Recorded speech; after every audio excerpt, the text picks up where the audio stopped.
When a project succeeds, everyone celebrates. When it fails, all eyes turn to one person: the project manager.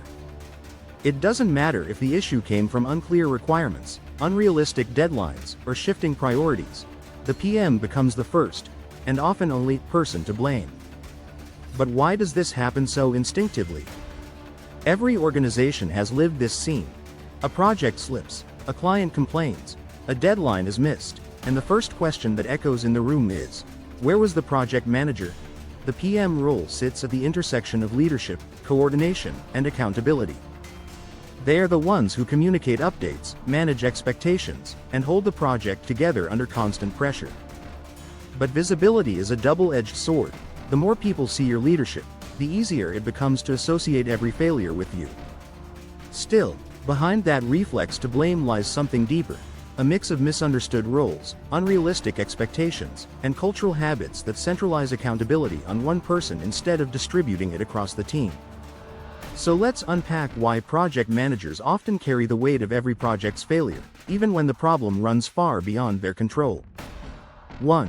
The PM is the face of the project. The PM is the bridge between stakeholders, clients, and the team.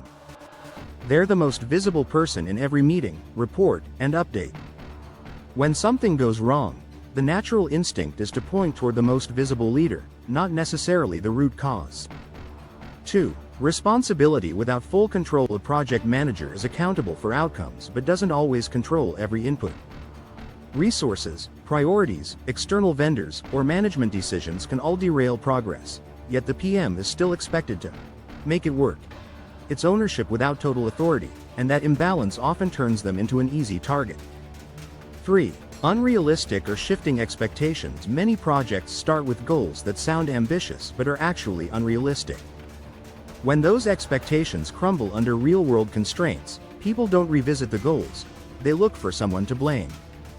And since the PM is the one managing the delivery, they become the face of disappointment.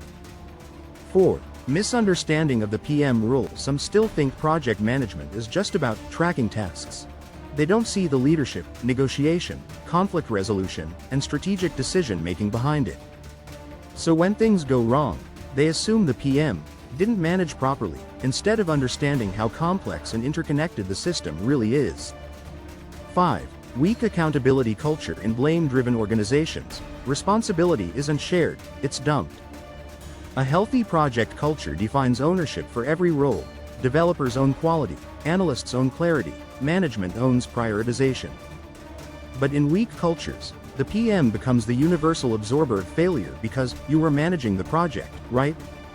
6. Communication visibility. Since the PM is the voice of the project, any breakdown in communication, even when others fail to act, reflects back on them. The logic is simple but unfair. If we didn't hear it right, the PM didn't say it right. This overlooks that communication requires both clear delivery and attentive listening. 7. Leadership spotlight equals vulnerability. Leadership is exposure.